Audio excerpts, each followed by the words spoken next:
पहला अध्याय। अर्जुन विषादयोग श्लोक 41 अधर्मा विभवाय कृष्ण प्रदुष्यन्ति कुलस्त्रिय स्त्रीषु दुष्टासु वार्षणेय जायते वर्णसंक्रय। हिंदी में अर्थ।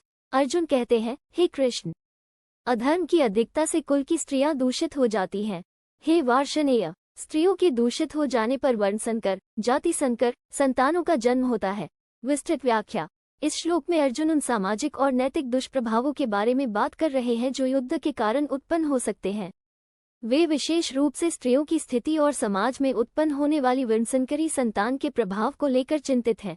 अधर्म का प्रभाव। अर्जुन बताते हैं कि जब समाज में अधर्म का प्रभाव बढ़ता है तो इसका सबसे बड़ा असर कुल, परिवार की स्त्रियों पर पड़ता है। वे कहते हैं कि युद्ध के कारण जब कुलों का नाश होता है तो समाज में अधर्म की वृद्धि होती है। अधर्म का मतलब है नैतिकता और धर्म का पतन। इस पतन का परिणाम ये होता है कि समाज में अव्यवस्था और अनैतिकता का बोलबाला हो जाता है, जिससे स्त्रियों की स्थिति खराब हो जाती है। कुल स्त्रियों का दूषित होना। कुल की स्त्रियां समाज के नैतिक और सांस्कृतिक मूल्यों की संरक्षक होती हैं। अर्जुन ये कहते हैं कि जब कुलों का विनाश होता है और समाज में अधर्म बढ़ता है तो स्त्रियां इस दुष्प्रभाव से सबसे अधिक प्रभावित होती हैं। स्त्रियों का दूषित होना का अर्थ है कि वे समाज की उन परंपराओं और मूल्यों से दूर हो जाती हैं जो उनके और समाज के उत्थान के लिए आवश्यक हैं। इस स्थिति में समाज के मूल्यों का ह्रास होता है और अनैतिकता का प्रसार होता है। वर्णसंकरी संतान का जन्म। अर्जुन का कहना है कि जब स्त्रियां दूषित हो जाती हैं तो इससे वर्णसंकर, वर्णों का मिश्रण, संतानों का जन्म होता है।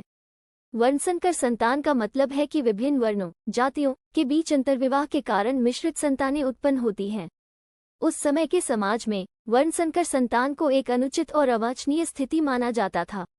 अर्जुन का विचार था कि यह सामाजिक व्यवस्था और धर्म का उल्लंघन है, जिससे समाज की संरचना कमजोर हो जाएगी। वार्षणेय संबोधन। अर्जुन यहाँ श्री कृष्ण को वार्षणेय कहकर संबोधित करते हैं, जो कि वृष्णि वंश से संबंध रखने वाले श्री कृष्ण का एक नाम है। इस संबोधन से अर्जुन श्री कृष्ण को अपने विचारों की गंभीरता और उनकी चिंता की गहराई को समझाने का प्रयास करते हैं। ये संबोधन उनके और श्री कृष्ण के बीच के संबंधों की निकटता और भावनात्मक गहराई को भी दर्शाता है। अर्जुन की चिंता। इस श्लोक में अर्जुन की चिंता स्पष्ट रूप से दिखाई देती है। वे केवल युद्ध की क्षणिक हिंसा से ही नहीं, बल्कि उसके दीर्घकालिक सामाजिक परिणामों से भी चिंतित हैं। वे सोचते हैं कि युद्ध से न केवल योद्धाओं का नाश होगा, बल्कि समाज की नैतिकता, स्त्रियों की सुरक्षा और भविष्य की पीढ़ियों पर भी इसका नकारात्मक प्रभाव पड़ेगा। समाज पर प्रभाव।